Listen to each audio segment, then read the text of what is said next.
بسم الله الرحمن الرحيم الحمد لله رب العالمين وصلى الله وسلم على نبينا محمد وعلى آله وصحبه أجمعين وعلى من صار على نهجهم واهتدى بهديهم إلى يوم الدين. أما بعد يوم ما سؤال بركة دي عندك في أفاد الدنيا إنه مكوكيشا إلى الدين المسلمين. السلام عليكم ورحمة الله وبركاته.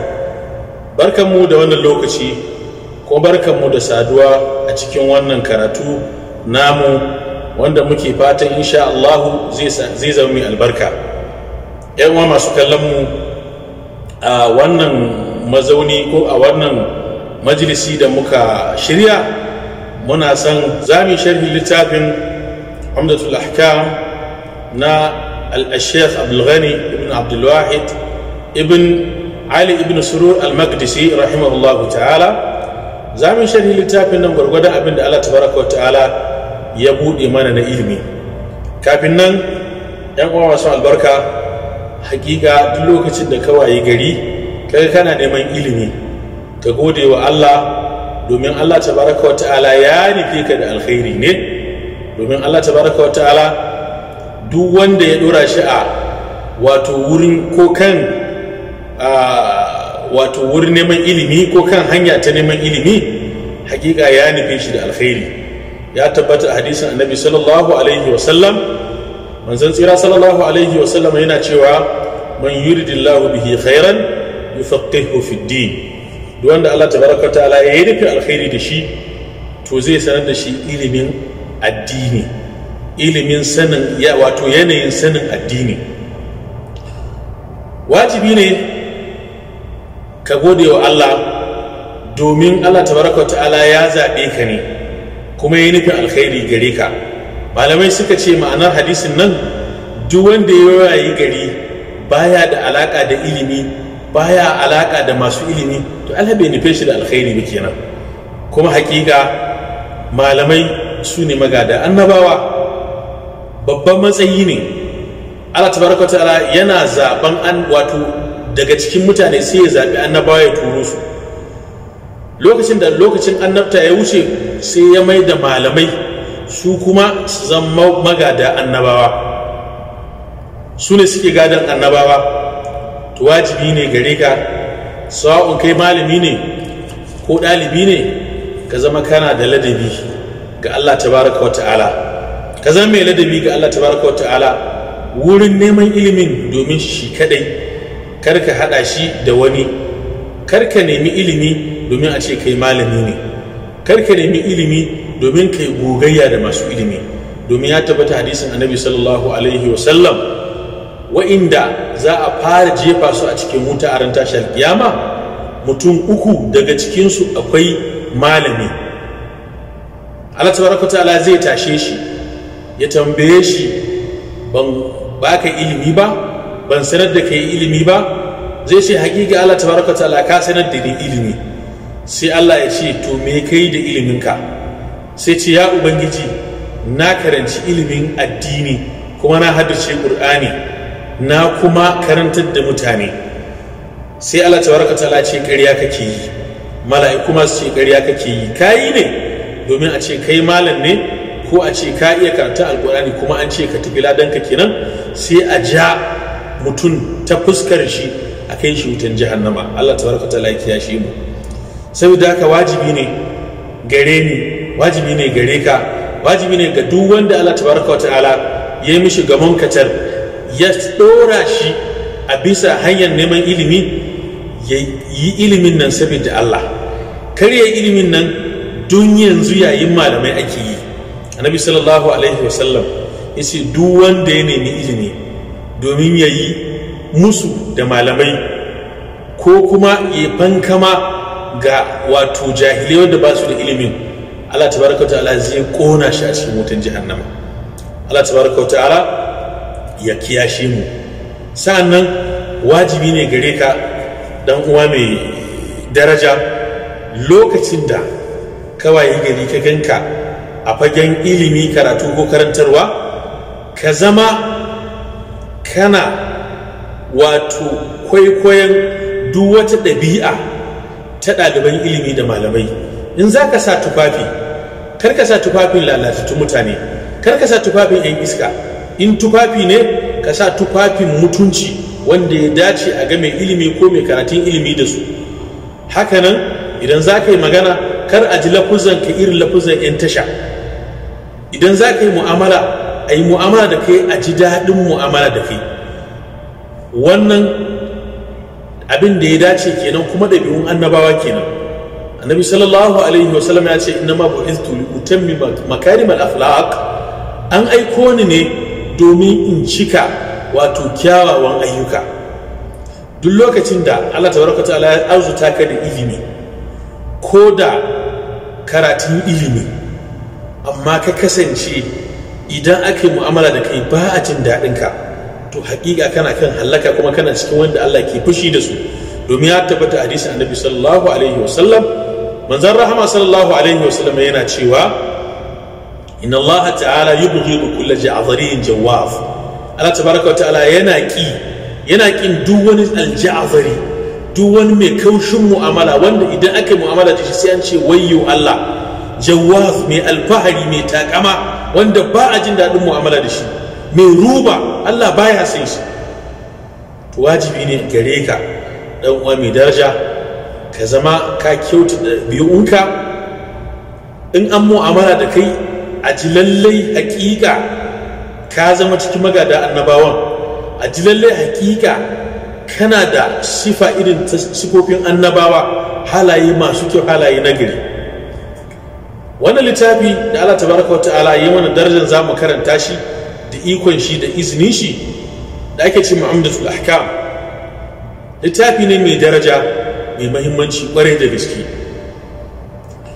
Al-Imam Abdul Ghani ibn Abdul Wahid al-Maqdisi rahimahullahu ta'ala ya rubuta wannan littafin ne domin yi mana bayanin hukunce-hukunce. Kuma hukunce-hukunce al-ahkam sun kaskashi biyu, akwai al-ibadat, akwai al-mu'amalat, dukansu ahkam ne. Akwai ibadodi, akwai ibadu, sa'annan kuma akwai mu'amalolin yau da kullum. Ibadu abin da ya shafi sallah, zakka, hajji, azumi da sauransu. Mu'amaloli sun shafi kaman kace aure, kasuwanci da sauransu. Duka wa'innan ababen ibada ce, kuma suna da hukunce-hukunce da shari'a ta zo da su, wanda wajibi ne ka koya idan za ka yi wa'innan ababen, domin bai halatta gare ka, kamar yadda mai ahlari yake cewa wala yahillu lahu an yaf'ala fi'lan hatta ya'lama hukma Allah fihi wa yas'al al-ulama. Bai halatta gare ka kai wanda shari'a ta hau kansa baligi ka aikata wani aiki ba sai ka san hukuncin Allah a cikin wannan aikin, kuma ka ringa tambayan malamai. Ba kowane malami zaka tambaya ba, sai ce wa iqtadi bil muttabi'ina bi sunnatin nabi sallallahu alaihi wasallam, kai koyi da wanda suke bin sunnan annabi sallallahu alaihi wasallam, su kadai zaka yi koyi da su. Ba kowa da ya sama kanshi suna malami ne malamin gaske ba. Akwai malamai amma ba malaman Allah ba. Su waye malaman Allah inji mai ahlali? Masu bin sunna, masu bin tabarkin annabi sallallahu alaihi wasallam. Allah ya sa mu cikin su. Saboda haka ya wajaba gare ni, ya wajaba gare ka, duk abin da zaka yi ka nemi hukuncin Allah a ciki, ka san me addini ya tsara maka a ciki. Ɗaya daga cikin magabata yana cewa law istata'tu alla ahukka ra'si illa bil athar la fa'alt. Yace da susan kaina zan sosa kaina, ba zan sosa ba sai na samu wani nasi zan yi, saboda yana kokarin wato ya ga ya bi abin da Allah tabaraka ta'ala ya shar'anta a cikin akan harshen annabi sallallahu alaihi wasallam. Sannan Umdatul Ahkam malam Abdul Ghani ibn Abdul Wahid ibn Ali ibn Surur al-Maqdisi rahimahullahu ta'ala ya rasu shekara ta 600. Allah ya mishi rahama. Ya tattaro wa'innan wato hadisan da suke magana akan hukunce-hukunce ne kawai, ya taƙaita da hadisan da Bukhari da Muslim suka rawaito. saboda kai mai karatu ka samu natsuwa. Duk abin da ke cikin wannan littafin ka yanke ka ce annabi sallallahu alaihi wasallam ya faɗi, ba ka da shakka. Saboda Bukhari da Muslim in suka haɗu suka ruwaito hadisi, to shine a'la darajatis sihha, wato akan inganci. Bukhari da Muslim in suka ruwaito hadisi, suka haɗu suka ruwaito hadisi, to wannan hadisin ba wani abu da ya fi shi inganci in ba Qur'ani ba. Saboda haka kai mai karatun Umdatul Ahkam sai ka samu natsuwa cewa duk abin da ka ji a cikin littafin nan ingantacce ne daga annabi sallallahu alaihi wasallama. Saboda shi malam Abdulghani ibn Abdulwahid al-Maqdisi rahimahullahu ta'ala ya ruwaito ko kuma ya zabo hadisan littafin shi gaba ɗaya ne daga cikin Umdatul Ahkam, wanda kuma Umdatul Ahkam kamar yadda na gabatar duk abin da ke cikin su abin da ke cikin Bukhari da Muslim ingantacce ne. Imam Suyuti yana cewa وليس في الكتب أصح منهما بعد القرآن ولهذا قدم مروي ذين فالبخاري فما لمسلم فما حوى شرطهما فشرط أول فثان ثم ما كان على شرط فتن غيرهما. ينشأ وليس في الكتب أصح منهما. أتكلم تتبقى بعدها باب للتاب ديكي بخاري da Muslim inganci. So saboda haka idan suka haɗu suka rawaito hadisi, to babu hadisin da ya kai hadisin da suka rawaito su biyu inganci. Yace wali hada qaddima marwiyu zaini, shi yasa ma aka gabatar, malamai suka gabatar da abinda Bukhari da Muslim suka rawaito muttafaqun alayhi kenan, suka gabatar da shi akan kowane hadisi. Ko da misali wurin tarjihi ne akan hukunce-hukunce, ana rajjaha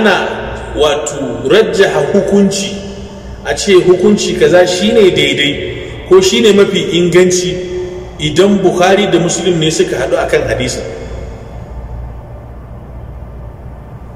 Fal Bukhari fa mali Muslimin, sai abinda fal Bukhari sai abinda Imam Bukhari ya fitar da shi, saboda Bukhari ya fi Muslim wato inganci. Famali Muslimin, sai abinda al-Imam Muslim ya ruwaito shine wato abu na uku. Marwiyu zaini shine na farko, fal Bukhari wato muttafaqun alayhi shine na farko, fal Bukhari na biyu abinda Bukhari ya ruwaito. Famali Muslimin, sai abinda al-Imam Muslim ya ruwaito shine matakin inganci na uku.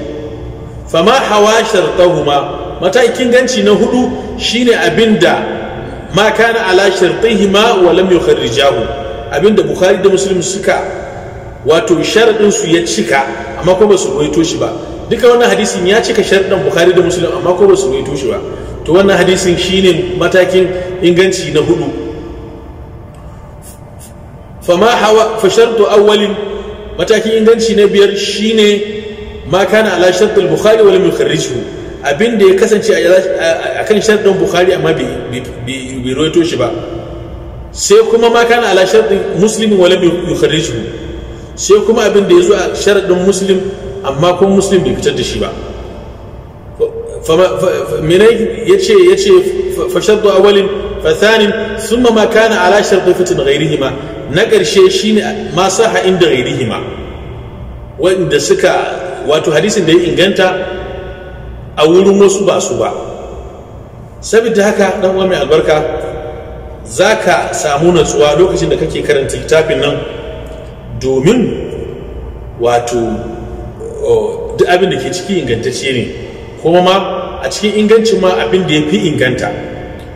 Sai mu zo kan wato kamar yadda na gabatar da sunan shi mai littafin, sunan shi Abdulghani ibn Abdulwahid ibn Ali ibn Surur al-Maqdisi, al-mutawaffa sanata 600, ya mutu shekara ta 600.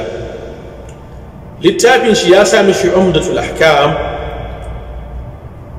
Umdatu shay, in aka ce umda wato ginshiki, amudu, wato ginshikin abu shine umda. al-ahkam a cikin lugar larabci jam'i ne na al-hukum. al-hukum kuma shine al-man'u. idan ka hana abu hakamta alai, idan ka hana abu ka mishi hukunci, kamar yadda mawaƙi ke cewa a bani hanifata ahkimu sufaha'akum inni akhafu alaikum an aghdaba.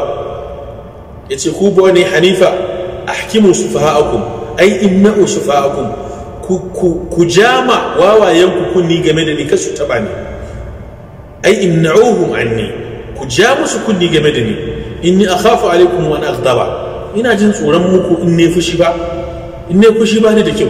abinda yasa na kawo baitin nan dai kawai al-hukmu fi lughati al-arab al-man.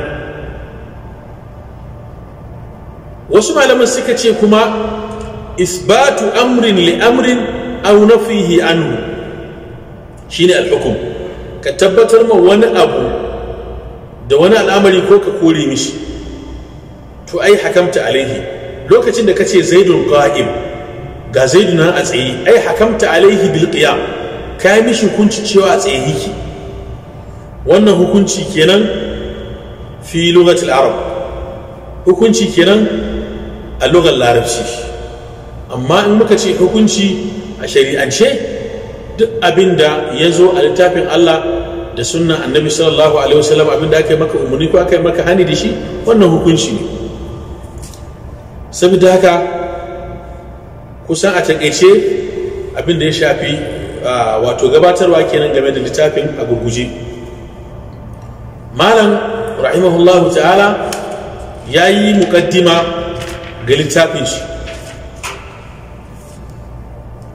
yake cewa alhamdulillahi al-maliki al-jabbar al-wahid al-qahhar wa ashhadu an la ilaha illa Allah wahdahu la sharika lahu rabbus samawati wal ardi wa ma bainahuma al-aziz al-ghaffar. alhamdulillah al-maliki al-jabbar yayi yabo da godiya ga Allah tabaraka wa ta'ala al-malik al-jabbar, wato gashi sarki kuma al-jabbar, wato mai suna al-jabbar. farko alhamd muna cewa godiya ne, ba godiya ce. alhamdu ba godiya ce ba, alhamd yabo ne. saboda a lugar larabci akwai wasu kalmomi masu suna da kusancin ma'ana guda biyu, shine akwai alhamd akwai ashukur. alhamd yabo, ashukur kuma godiya. kamar yadda malamai suke bayani a gurguje akan bambancin tsakanin alhamdu da ashukur, suna cewa alhamdu a'ammu min ashukur sababan wa shukru a'ammu min alhamdi muta'allaqan. shi alhamd ya fi a shukur faɗi a wurin sababi, saboda shi alhamd kana yaban mutum ne saboda ya cancanci yabo, yana da sunaye da sifofi na yabo da girma, yana da aikace-aikace na yabo da girma, sai ka yabe shi, ka yi mishi alhamd kenan. shi yasa Allah tabaraka ta'ala shi ya cancanci alhamd, ya gode ma kanshi, ya yabi kanshi, ya ce alhamdulillahi rabbil alamin, ya bude littafin shi ma da shi. ashukur godiya, shi alhamd kana yin mutum ne saboda ya cancanta, ya yi maka abu nagari ko bai maka ba. shi kuma ashukur kana yin shi ne saboda an maka wani abin arziki, sai ka yi godiya. saboda haka shi sababin shi a taƙaice ki sai an maka wani abu kake a shukur. sa'annan shi kuma a shukur a ammu min alhamdi muta'allaqan, kamar da malamai suke cewa shi kuma a shukur wato abin da ake yin shi ya fi yawa akan abin da ake alhamd. alhamd a harshe ake yi, kana yaban mutum ne da harshenka, ka yabe shi, ka kwarzanta shi da harshenka. zaka yabi abu ne ka gwarzanta shi da harshenka. To amma shi kuma ashkur ana yi da harshe, ana yi da zuciya, kuma ana yi da gabubba. shi yasa wani mawaki yake cewa afadatkumun na'amau minni thalathatun yadi wa lisani wa dabirul muhajjaba. saboda haka ana yin godiya da harshe, zaka godewa abu, zaka godewa mutum idan yi maka, sa'annan da harshenka, sa'annan ana yi da zuciya, zaka ji a zuciyanka lallai wane ya cancanci a yabe shi, a gode mishi saboda ya yi mana abu kaza da kaza da kaza, ya cancanci ya gode godiya. Sannan kuma ana yi da aiki yana nuna ka gode. Kuma ma wani lokaci musamman ga Allah tabaraka wa ta'ala, a aiki an fi gane kana gode wa Allah a aikinka. Allah ya ce i'malu ala dawud shukran wa qalilun min ibadiy shakur. Ku wato mutanen gidan annabi Dawud, ku yi aiki domin godiya, ku yi aiki saboda ku nuna kun gode. Allah ya ce wa qalilun min ibadiy shakur, a cikin bayina yan kadan ne suke gode mu. Kaga an fi gane godiya a aiki. Idan Allah ya maka ni'ima, da aiki ne za a gane ka gode wa Allah.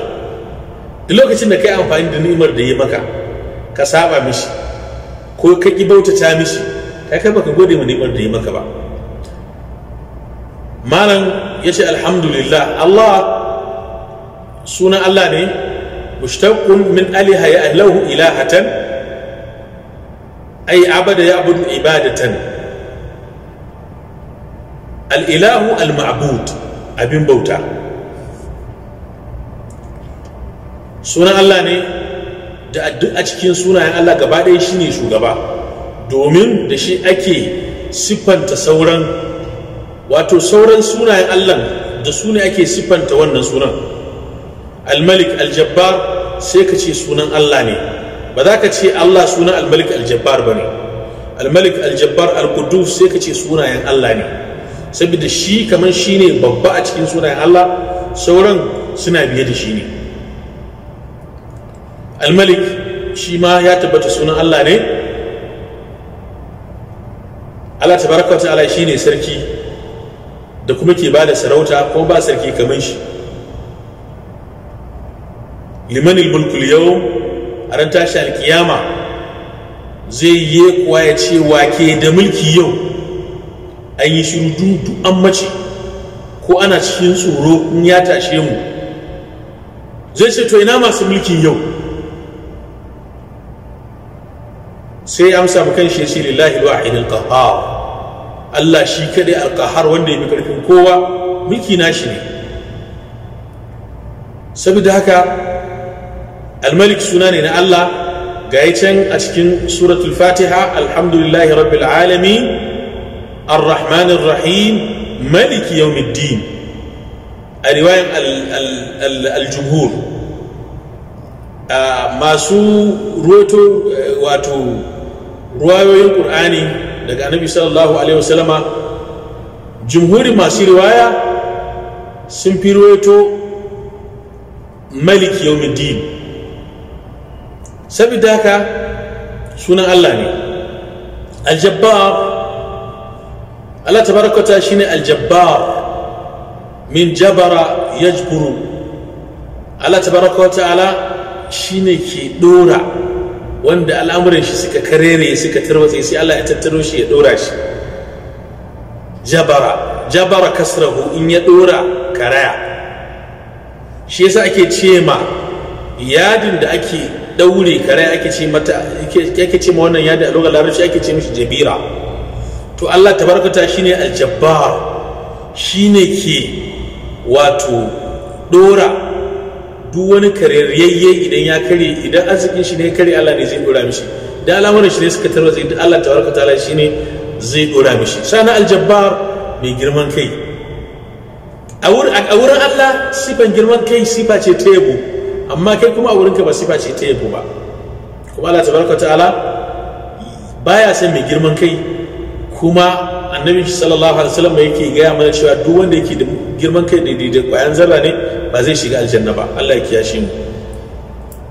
Al-wahid al-qahhar, Allah tabaraka ta'ala shine al-wahid, sunan shi ne kuma yana da sifan al-qahr al-wahdaniyya. Shi kadai ne a sunayen shi kadai ne a sifofin shi kadai a aikace aikacen shi, ba mai taya shi, ba shi da takwara, sannan kuma ba shi da wata sifa da take kama da siffan halittu. Wahidun fi asma'ihi, wahidun fi sifatihi, wahidun fi rububiyyatihi wa amalihi. Shi kadai jalla fi ula al-qahhar. Allah tabaraka ta'ala shine al-qahhar, wato wanda yafi karfin kowa. Ba wanda ya isa yafi karfin ubangiji tabaraka ta'ala, ko ya fita daga mulkin Allah ya ce babu Allah tabaraka ta'ala fi karfin kowa. Afa ghayra dinillahi yabghuna wa lahu aslama man fis samawati wal ardi taw'an wa karhan wa ilayhi yurja'un. Allah tabaraka ta'ala ya ce wani addinin Allah suke nema, alhali duk abin da ke sama da ƙasa sun miƙa wuya ga Allah tabaraka ta'ala, suna so ko ba sa so.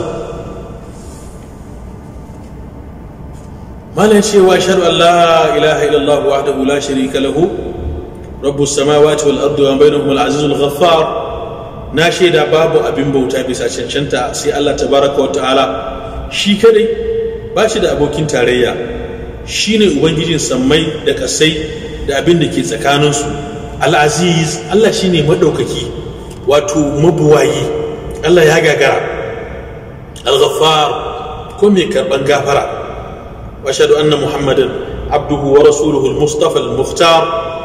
kuma na shida annabi Muhammad sallallahu alaihi wasallama bawan Allah ne, manzon shi ne, kuma zababbe ne daga cikin zababbu. Al-mukhtar sallallahu alaihi wa ala alihi wa sahbihi al-athhar al-akhyar.